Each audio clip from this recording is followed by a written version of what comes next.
Cette semaine, M. Peter Nathan et M. Rhys Ellis sont en Afrique où ils prévoient de rencontrer des groupes au Ghana et au Bénin, ce dernier étant francophone.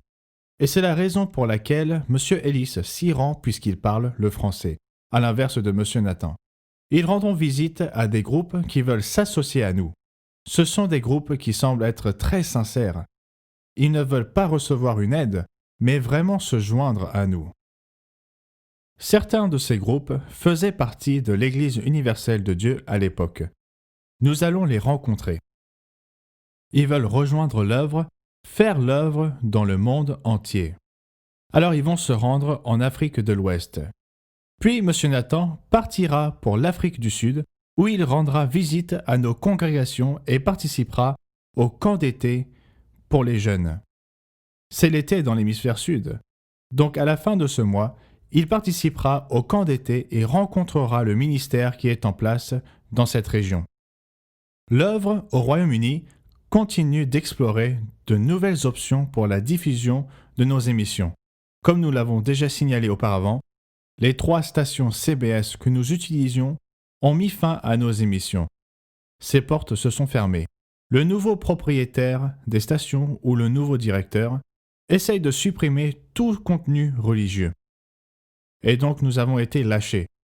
Nous cherchons de nouvelles stations. Et nous avons quelques très bonnes possibilités et dès que nous aurons signé les contrats, le cas échéant, nous vous l'annoncerons à tous. Monsieur Wallace Smith doit enregistrer cet après-midi une nouvelle émission intitulée « Nouveau Dieu, Nouveau Péché ». Cela s'annonce être une émission fort intéressante et j'ai hâte de la regarder. L'émission de Monsieur Richard Ames de la semaine dernière « Qu'est-ce que le christianisme biblique ?»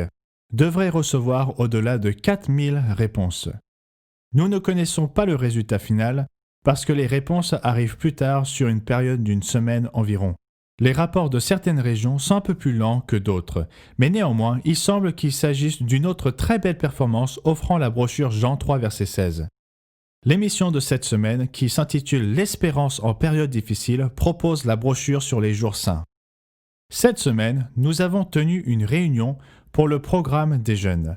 J'ai pu superviser une réunion avec une douzaine de personnes à travers le pays, ici aux États-Unis, afin de parler du programme des jeunes pour l'été 2021.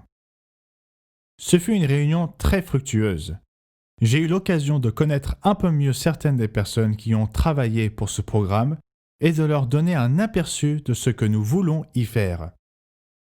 Et franchement, je suis très enthousiaste à ce sujet et nous espérons pouvoir organiser les camps des enfants ainsi que le camp des jeunes au site de Lone Star au Texas l'été prochain. Nous sommes donc très enthousiastes à ce sujet. Plus de 3200 nouveaux abonnés ont été ajoutés suite à notre émission de la semaine dernière. L'œuvre avance donc. Dieu continue de bénir l'œuvre et nous en sommes très reconnaissants. Nous aurons d'autres annonces dans le bulletin d'information, dont une nouvelle très intéressante en provenance de l'Afrique du Sud.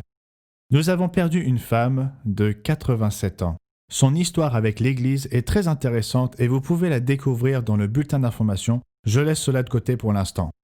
C'était Gérald Weston pour l'Église du Dieu vivant pour la semaine se terminant le 12 décembre 2020. Passez un merveilleux sabbat.